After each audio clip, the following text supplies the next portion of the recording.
வணக்கம் வணக்கம் வணக்கம். இப்ப நம்ம டார்க்ங்கிற தமிழ் படத்தோட ஷார்டஸ்ட் ரிவ்யூ தான் பார்க்க போறோம். இந்த படத்தோட கதை என்ன அப்படின்னு பாத்தீங்கன்னா, ஹீரோ அஜய் டெம்பரரி அவருக்கு ஒரு தங்குறதுக்கு வீடு தேடிட்டு இருக்காரு. அப்போ பாக்கியராஜ் சார் வந்து ஒரு ஹவுஸ் ஓனரா இருக்காரு. அவர் வீட்டுல ஒரு போர்ஷன் காலியா இருக்கு. அந்த போர்ஷன் நான் 3000க்கு உனக்கு வாடகை கொடுக்குறேன். பட் அந்த இடத்துல வந்து பேய்ங்கெல்லாம் இருக்குன்னு சொல்றாங்க. பட் எனக்கு நம்பிக்கை இல்லை, உனக்கு ஓகேவா அப்படின்னு கேட்கிறாரு. ஹீரோவும் வந்து 3000க்கு நீங்க வாடகைக்கு கொடுத்தீங்கன்னா எத்தனை பேய் கூட வேணாலும் தங்குவேன் சார் அப்படின்னு சொல்லிட்டு சாவியை வாங்கிக்கிறாரு.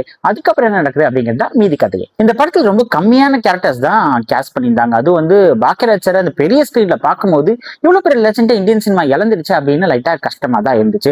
அவருக்கு ரொம்ப சின்ன ரோல் தான் இந்த படத்துல கொடுத்திருக்காங்க. பட் அதை வந்து கரெக்டா பண்ணியிருக்காரு அப்படின்னு தான் சொல்லணும். அஜய் கார்த்தி இந்த படத்துல ஹீரோவா பண்ணியிருக்காரு. அந்த எமோஷனான சீனும் சரி, அவர் பதட்டப்பாடும் சரி, அங்கங்க ஓடுறதும் சரி, ஓவராலா ஒரு டீசென்டான பர்ஃபார்மன்ஸ் கொடுத்திருக்காரு. நட்டி அண்ட் அர்ச்சனா அவங்களுக்கு கொடுத்த அந்த சின்ன ரோல ஓகேவா பண்ணியிருக்காங்க. இந்த படத்துல அப்படி என்னதான்பா சூப்பரா இருக்கு அப்படின்னு கேட்டீங்கன்னா, மனுவோட மியூசிக் இந்த படத்துல ரொம்பவே சூப்பரா இருந்துச்சு அப்படின்னு தான் சொல்லணும்.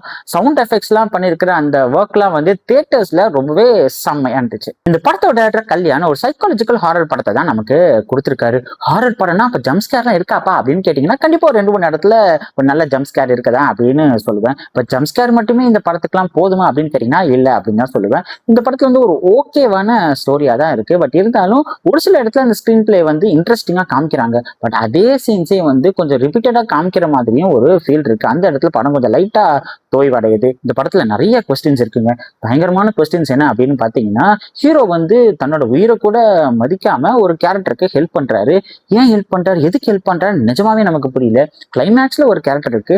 அந்த கேரக்டர் வந்து ஏன் ஹீரோக்கு ஹெல்ப் பண்ணணும்? கிளைமேக்ஸ்ல வந்து ஒரு பயங்கரமான ட்விஸ்ட் ஒன்று இருக்கு. அந்த ட்விஸ்ட் பாத்தீங்கன்னா வந்து கடற்கடன்னு சொல்லி முடிச்சிடுறாங்க.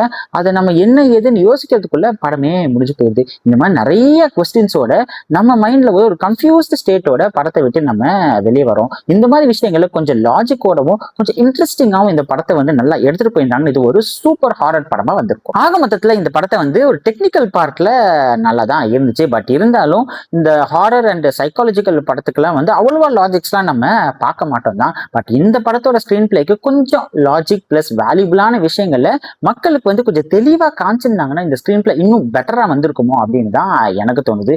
என்னை பொறுத்த வரைக்கும் இந்த படம் வந்து ஒரு சுமாரான படமா தான் இருந்துச்சு. ஹேய் அப்படின்னு சொன்னாலே நான் பயப்படுவேன்ப்பா அப்படின்னு நினைக்கிற ஆடியன்ஸ் மட்டும் இந்த படத்தை நீங்க தியேட்டர்ல போய் ட்ரை பண்ணலாம்.